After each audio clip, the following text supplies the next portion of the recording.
tahun 2027 menuju PTNBH ya. Siap. Kira-kira ada program apa aja sih yang Undana sudah persiapkan untuk menyongsong 2027 ini? Kami melihat perkembangan kan, dan itu peluang yang coba kita tangkap Undana tadi juga dalam hal untuk kita menuju PTNBH.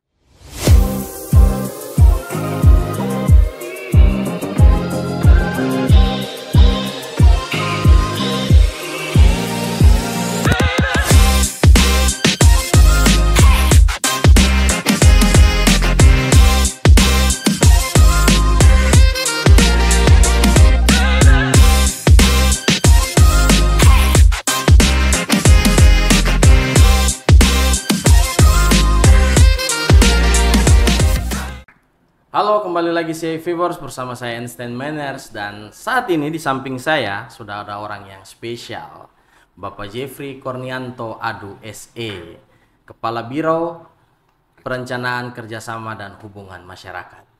Halo Pak, selamat pagi. Selamat pagi, Mas. Kabar baik ya.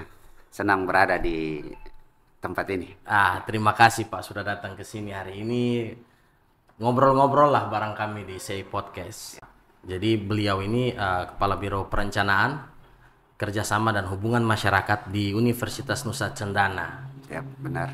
Oke Pak Jeffrey, mungkin bisa sedikit cerita kira-kira bagaimana sih bisa sampai menjadi seorang Kepala Biro di Undana ini? Ya, baik, terima kasih. Jadi ceritanya sebenarnya panjang juga sih, dan itu juga mungkin ya jalannya harus begitu. Jadi itu serba kebetulan. Jadi cerita untuk saya sampai ke Undana ini kan bermula dari saat anak saya ingin masuk universitas. Ya, jadi saya mempelajari kampus-kampus, membuka website dari kampus. Ternyata waktu saya buka di Undana, saya baca gitu, ada seleksi terbuka untuk jabatan Kepala Biro Perencanaan gitu, dan saya lihat persyaratan-persyaratannya kok saya memenuhi gitu. Saya memenuhi, ya sudah, coba saya mencari tahu informasi lebih lanjut, dan memang benar. Akhirnya saya mendaftar karena dia sifatnya open bidding. Jadi yang daftar juga dari luar, ada yang dari provinsi, ada dari pemerintah kota, pemerintah provinsi, dan dari Undana sendiri. Ya puji Tuhan, semua proses itu berjalan dan saya yang terpilih untuk menjabat sebagai Kepala Biro Perencanaan di Undana. Wah, luar biasa ya. Oke, berarti sebenarnya tujuannya untuk cari informasi untuk anak yang mau kuliah, benar sekali. malah dapat informasi lowongan pekerjaan di Undana. Betul. Jadi itu kan prosesnya kan ada seleksi lagi kan, ada seleksi oleh pihak Undana, dan ya waktu itu 6 orang yang seleksi lah, para profesor dan doktor dan mantan sekda provinsi waktu saat itu. Ya, dengan tim asesor dari Undana yang dari pemerintah ya, jadi seleksinya ya. Itu kejadiannya tahun berapa tuh Pak? Itu tahun 2021 kalau nggak salah ya. 2021 ya 2021. Dan masuknya itu 2022 bulan Mei tanggal 28 saya dilantik. Wah, jadi hampir setahun ya prosesnya ya. Hampir ya. Oke. Kalau boleh tahu Pak, Bapak kan latar belakangnya dari birokrat ya. Iya, siap. Ketika masuk ke Undana tuh ada tidak perbedaan? Wah, itu ya, saya istilahkan saya jadi alien gitu. Nah, jadi alien ya? Ya, masuk dunia yang baru entah berantah gitu. Jadi ya memang butuh penyesuaian, tapi tidak terlalu lama saya menyesuaikan, karena prinsipnya ini urusan pemerintahan hampir lah, cuman ada berbeda lah sedikit. Jadi saya menyesuaikan itu ya 2 bulanan lah begitu saya menyesuaikan itu. Dan memang waktu saya masuk pertama, tantangan yang pertama itu saya langsung mengikuti, kalau kita dulu di pemerintahan itu ya kita punya musrembang lah begitu. Itu saya pertama kali itu saya memimpin itu, dan itu menjadi tupoksi saya kan gitu. Saya pelajari, ternyata ya akhirnya bisa menyesuaikan. Dan tantangan yang saya rasa cukup baik itu ya itu Saya melihat visi daripada Undana itu bahwa mereka Undana sebagai universitas yang berorientasi global dengan ciri khas lahan kering kepulauan itu yang jadi tantangan tersendiri. Coba saya menerjemahkan itu, wah kalau dia ingin orientasi internasional global, berarti semua pekerjaan di Undana ini juga harus berstandarisasi internasional, dan saya coba menawarkan kepada pimpinan Pak Rektor, akhirnya kami melakukan ISO, standarisasi mutu internasional ISO, ya, dan itu terlaksana di ya sekitar 3 atau 4 bulan pertama saya di Undana. Berarti 100 hari kerja Ya, pertama ya. bisa dibilang begitu, 100 hari kerja. Kalau boleh tahu perbedaannya apa, Pak? Karena kan kita tahu dalam birokrasi itu kan dia sedikit lebih kaku ya. Ya. Nah, itu perbedaan ketika Bapak dari birokrat masuk ke universitas itu kira-kira Artinya, ya ini dari sisi perencanaan ya. Ya. Kalau dari sisi perencanaan perbedaannya cukup ya. Kalau kita di pemerintahan dulu ya, kita anggaran itu 1 tahun dan hanya ada 1 kali perubahan anggaran. Ya. Oke. Tapi kalau kami di dunia pendidikan dengan itu kami bisa merevisi itu beberapa kali gitu. Nah, jadi sesuai dengan kita merevisi yang sudah kita rencanakan oleh unit apa itu bisa beberapa kali sesuai dengan kondisi yang ada gitu. Jadi dia lebih fleksibel Lebih ya. fleksibel dalam perencanaan anggaran. Nah, dalam bagian Bapak sebagai Kepala Biro Perencanaan, Kerjasama dan Hubungan Masyarakat, Siap. perencanaan di biro ini seperti apa? Mungkin hal-hal apa saja yang dilakukan oleh Biro Perencanaan ini dalam kegiatan perencanaan? Mungkin bisa digambarkan sedikit, Pak. Oke, baik, terima kasih. Jadi perencanaan kami, karena kami adalah bagian administrasi di Undana, jadi perencanaan itu kita harus melihat daripada indikator utama yang ditetapkan oleh kementerian bagi kami. Jadi ada 8 indikator kementerian, Kementerian Pendidikan 8 indikator, dan 4 indikator dari Kementerian Keuangan. Nah, itu yang menjadi pakem atau syarat yang harus kita perencanaan tuh sasarannya itu. Nah, jadi setiap yang kita rencanakan tuh harus bisa menjawab semua indikator itu. Nah, dan itu setiap tahun kan dinilai oleh kementerian gitu. Nah, tadi Bapak bilang ada 2 kementerian ya? Ya. Kementerian Pendidikan sama Kementerian Keuangan. Oh ya, benar. Oh iya, benar juga. Karena status kami Universitas Nusa Cendana adalah BLU. BLU. Sehingga kita mempunyai dinaungi oleh 2 kementerian itu. Jadi kami mempunyai kinerja dinilai oleh 2 kementerian. Jadi belum PTNBH ya? Kami sementara menuju PTNBH. Persiapan menuju PTNBH yang dicanangkan oleh pimpinan Bapak Rektor itu 2027. 2027 Ya. ini. Jadi kami sementara berproses menuju itu. Wah, berarti persiapannya banyak tuh Pak ya? Cukup banyak juga. Karena ya. klasifikasinya kan cukup Ya, benar, banyak ya, benar, tinggi benar. ya. Oke, kalau dalam hal kerjasama tuh seperti apa Pak? Jadi kerjasama ini kami kerjasama tuh ada dengan mitra dunia pendidikan, mitra dunia usaha, maupun juga dengan ini stakeholder lain, NGO, semua. Pokoknya itu kita bekerja sama. Inti daripada kerjasama itu tidak terlepas dari lingkup kita, itu Tridharma, yaitu ya Tridharma perguruan tinggi, yaitu yang kita lakukan kerjasama.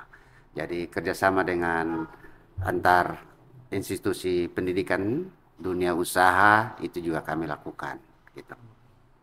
Kalau kerjasama dalam dunia usaha itu, kalau boleh tahu role modelnya seperti apa Pak? Kita kerjasama yang seperti yang sekarang ini, yang lagi kami lakukan kerjasama dengan Telkom, kami kerjasama juga dengan mitra-mitra usaha yang ada di luar yang bisa untuk melakukan sharing dengan kita untuk anak-anak kita, mahasiswa kita bisa magang, program MBKM juga bisa jalan di situ, lantas bisa juga di dalam hal penelitian bersama bagi dosen-dosen kita maupun mahasiswa. Itu sudah berjalan ya Pak ya? Sudah berjalan. Oke, karena berbicara dunia usaha ini kan juga dunia yang sebenarnya berbeda ya. Siap. Tetapi memang ada hal-hal yang bisa dikerjasamakan. Betul. Jadi kalau misalnya kerjasama dalam bidang pendidikan itu berarti memang penempatan mahasiswa-mahasiswa di kantor-kantor ya. Ya, Jadi pada dasarnya seperti mempersiapkan mereka sebelum terjun ke dunia kerja.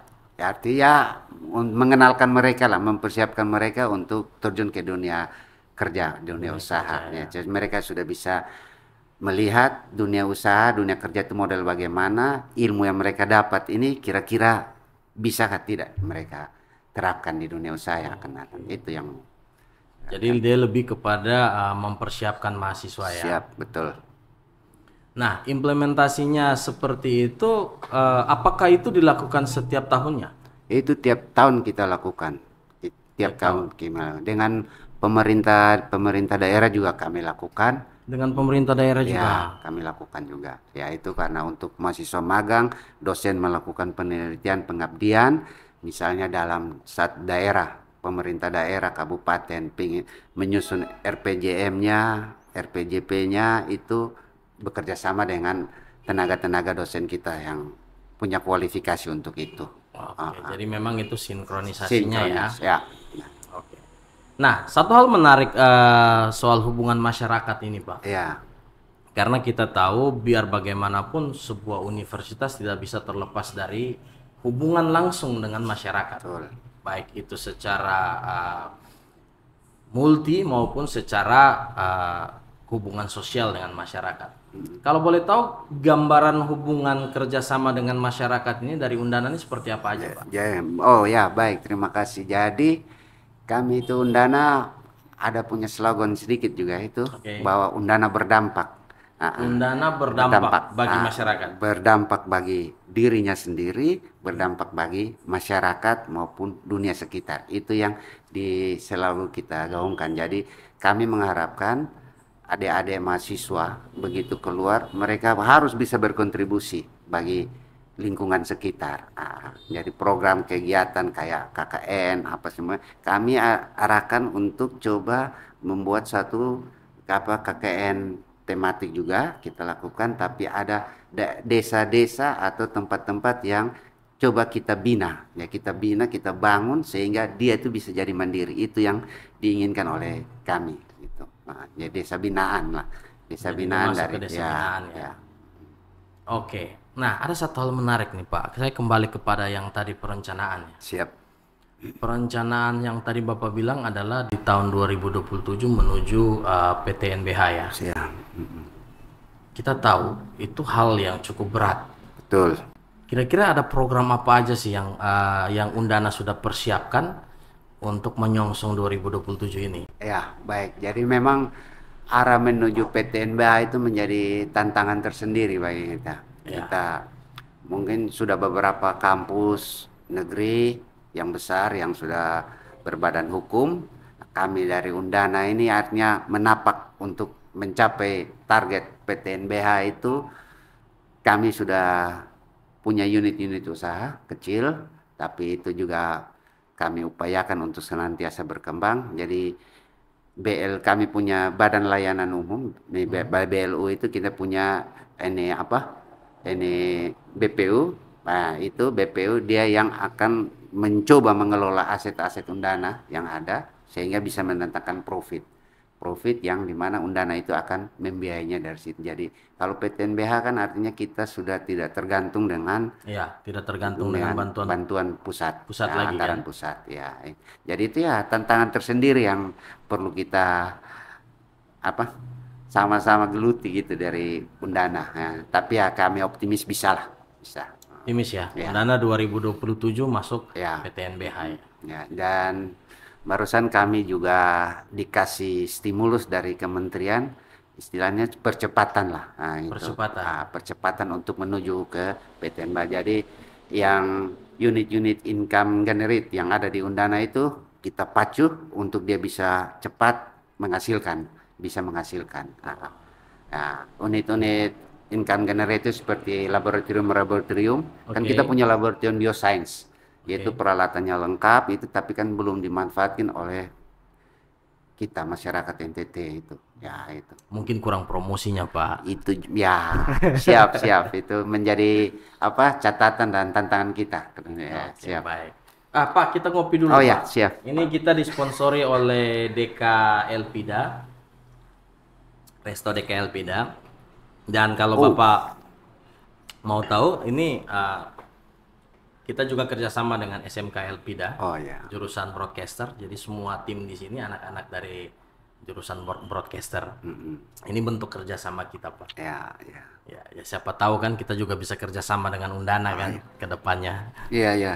Ya, siap. Wah, broadcast kami punya ilmu komunikasi juga di Undana, ya. Bisa Ya. tuh. Bisa adik-adik Persiapan kalian masuk Undana. Masuk Undana, bisa, ya. Oke. Ya. Saya dapat satu bocoran menarik, Pak.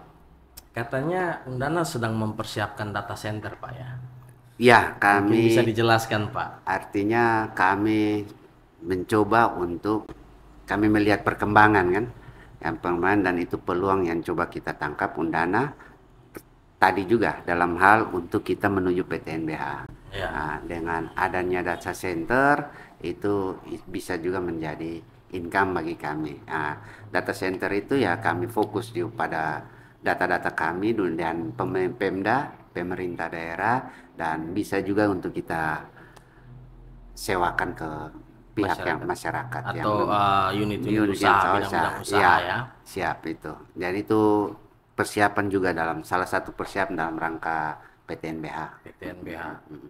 Kalau boleh tahu tuh persiapan data centernya itu bekerja sama dengan pihak mana saja, Pak? Ya, kami bekerja sama, baru-baru kami Bapak Pak Rektor mendatangi perjanjian kerjasama MOU itu dengan Indosat Indosat dengan PLN, anak perusahaannya Icon yang membawai telekomunikasi Icon ya, itu untuk saluran internetnya. ya, dan Telkom dan Arsenet.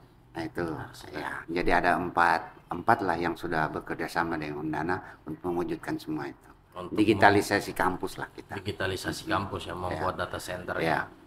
Berarti nanti fokus data centernya itu untuk dunia pendidikan dulu. Fokusnya dunia pendidikan dan Pemda, sehingga Pemda ya. karena kami berpikir kalau data center itu ada di dunia pendidikan relatif lebih aman, lebih netral, lebih independen gitu. Ya. Oke, itu dimulai tahun depan, Pak ya? Rencana tahun depan. Perencanaannya dimulai tahun depan. Berarti segala perencanaan anggarannya sudah dipersiapkan dari sekarang. Dipersiapkan. Ya. Nah, saya kembali lagi, Pak. Di bidang kerjasama, kalau boleh tahu mungkin bisa dijelaskan sedikit lebih detail. Ya. Kita kan tahu Undana juga memiliki beberapa role model kerjasama ya. Seperti pertukaran mahasiswa, terus beasiswa untuk guru besar dan lain sebagainya. Mungkin bisa diceritakan, Pak, apa program-program, kita mulai dari inilah pertukaran mahasiswa lah. Kira-kira Undana setiap tahun ada pertukaran mahasiswa tidak ke luar negeri? Oh ya, baik, terima kasih. Kami Undana setiap tahun tuh mengirimkan mahasiswa ke luar negeri ada ya. Ya, jadi dari 2 tahun kemarin tuh ada 4 tahun kemarin 3, dan untuk tahun ini saya di Biro Perencanaan bersama Wakil Rektor Bidang 4 kami mencoba mengalokasikan anggaran untuk 5 orang per fakultas untuk ke luar negeri. Nah, jadi itu kami menyiapkan anggaran, tinggal di fakultas itu mengadakan kompetisi dari anak-anak mahasiswa untuk bisa ke luar negeri. Pertukaran ke luar negeri. Ya. Dia biasanya berapa lama tuh? 3 bulan, 6 bulan? Setahun? Ada yang 3 bulan, ada yang 6 bulan. Ya. Dan itu ya kami menghitung untuk biayanya kami tanggung. Jadi perencanaannya dimulai dari tahun ini. Per fakultas. Tahun ini kami sudah mengalokasikan. Dananya 5, sudah. ya. Oke. Jadi 5 mahasiswa per fakultas. Ya. Wah, menarik ya. Jadi teman-teman yang saat ini kuliah di Undana harus berkompetisi kan, kapan lagi kan? Ya, benar. Karena itu peluang yang bisa dikatakan sulit untuk didapatkan ya. Ya, artinya kami mengikuti apa visinya Bapak Rektor sekarang, yaitu peningkatan kualitas SDM-nya itu. SDM baik mahasiswa maupun pendidiknya. Dan untuk pendidik kami punya program itu percepatan guru besar. Percepatan guru Dan besar. itu kami alokasikan anggaran untuk mereka. Tahun ini kami alokasikan 5 orang 5 orang guru besar. guru besar.